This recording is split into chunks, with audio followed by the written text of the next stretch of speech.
Hello दोस्तों, मैं हूं सूर्यकांत, आपका उद्यान मित्र। एंडलेस नेचर इस मेरे यूट्यूब चैनल में मैं आप सभी दोस्तों का स्वागत करता हूं। इस वीडियो में आज हम एक एवरग्रीन श्रब जट्रोपा इंटीग्रेरिमा इस प्लांट के बारे में कुछ नया जानने की कोशिश करेंगे।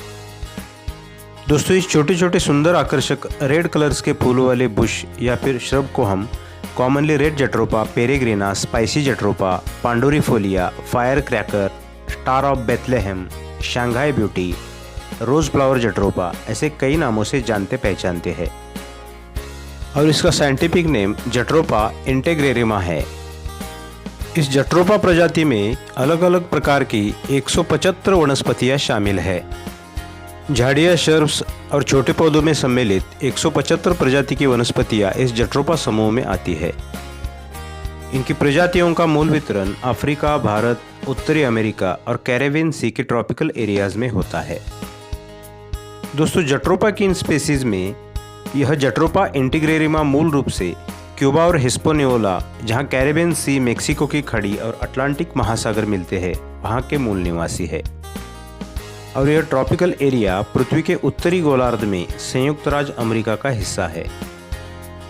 इस जट्रोपा के 175 प्रजातियों में से बहुत सी प्रजातियां अमेरिका से आती है।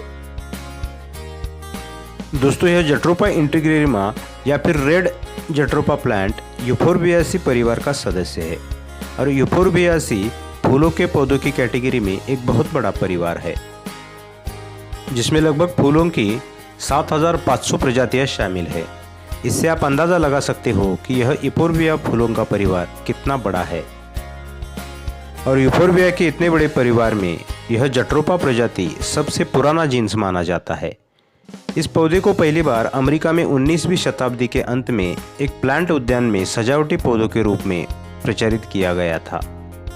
इस जट्रोपा जीन्स का नाम मूल ग्रीक शब्द से डाइवर्ट किया गया है, जो कि फिजिशियन और न्यूट्रिशन बेस को दर्शाता है, क्योंकि इनकी विभिन्न प्रजातियां मेडिसिनल पर्पज में जीनियस मानी जाती है। दोस्तों, इस जट्रोपा इंटीग्रेरिमा के फूल प्रमुख 2 या 3 कलर्स में आते हैं, जिनमें रेड, पिंक और डार्क रेड ऐसे ब्यूटीफुल 3 कलर्स शामिल होते हैं।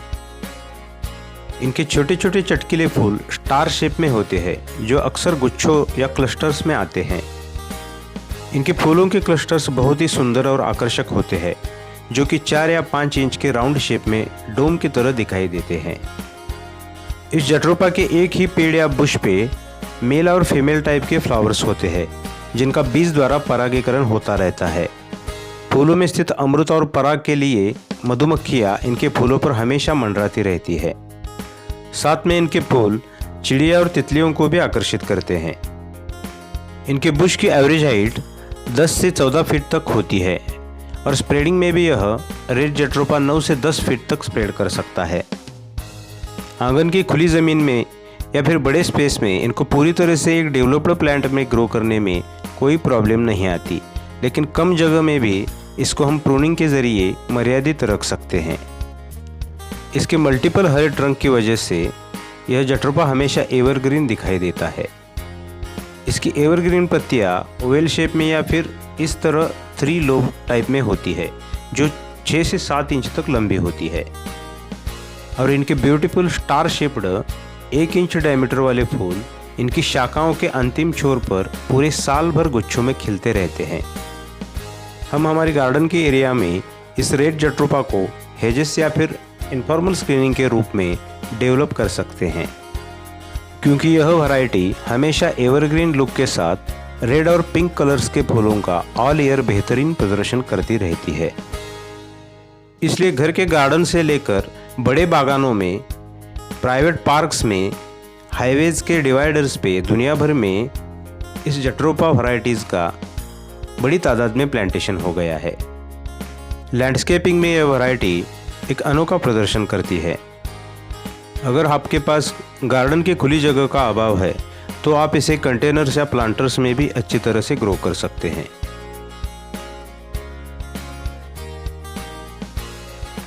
दोस्तों, इस जट्रोपा इंटीग्रेरिमा या रेड जट्रोपा की सनलाइट नीड पूर्ण सूरज की होती है। इनफैक्ट यह प्लांट सेमी शेड में भी सर्वाइव करता है, लेकिन शेडी एरिया में इस पर फूल बहुत ही कम या फिर ना के बराबर आएंगे।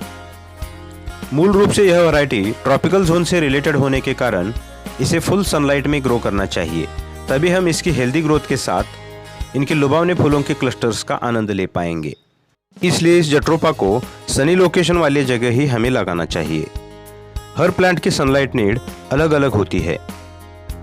जो प्लांट्स फुल सनलाइट में सर्वाइव करते हैं उन प्लांट्स के लिए मैं हमेशा अपने वीडियोस में जियोग्राफिकल सिचुएशन का जिक्र करता हूँ। पृथ्वी के सब ट्रॉपिकल जोन्स में उत्तरी गोलार्ध में साउथ ईस्ट या साउथ वेस्ट डायरेक्शन होनी चाहिए। इसके विपरीत दक्षिण गोलार्ध में नॉर्थ ईस्ट या नॉर्थ वेस्ट डायरेक्शन होनी चाहिए, क्योंकि सूरज के उत्तरायण और दक्षिणायन काल के दरमियान यह एरिया हमेशा सन फेसिंग एरिया रहता है। दोस्तों, इस जट्रोपा की वाटरिंग नीड एकदम नॉर्मल होती है।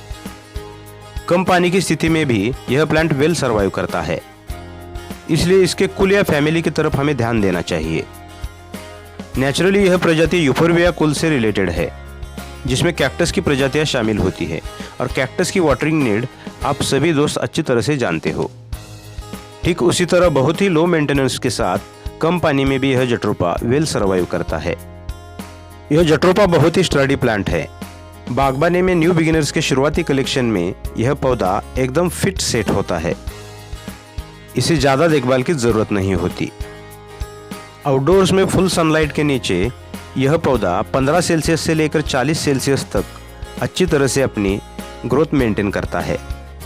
दोस्तों, इस जट्रोपा इंटेग्रेरिमा के बारे में एक बात ध्यान रखने वाली यह है कि रिसर्च के अनुसार जट्रोपा के शरीर के सभी अंग थोड़े विषाक्त होते हैं, ऐसा सामने आया है। खासकर इनके फल ज़्यादा विषैले होते हैं, इसलिए खासकर बच्चों को इनके फलों के संपर्क से ज़्यादातर दूर रखना बेहतर होगा। शायद इन्हीं विषैले तत्वों की वजह से जानवर भी इन्हें नहीं खाते और इस प्लांट पर ज़्यादा कीट का प्रभाव भी नहीं दिखाई देता।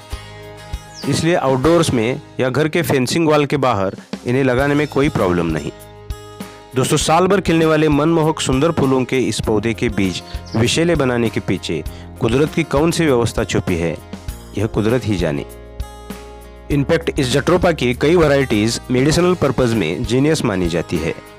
दोस्तों, इस जट्रोपा की प्रोपगेशन हम इनके कटिंग से आसानी से कर सकते हैं। इसके लिए ज़्यादातर रेनी सीजन ही चूज करें, क्योंकि अदर सीजन में कटिंग्स के लिए रूट हार्मोन्स की ज़रूरत पड़ती है, लेकिन रेनी सीजन में नेचुरली वातावरण में 95% वाटर ह्यूमिडिटी होती है, जो नए कटिंग्स में रूट डेवलपमेंट की नेचुरल प्रोसेस को नेचुरली बढ़ावा देती है।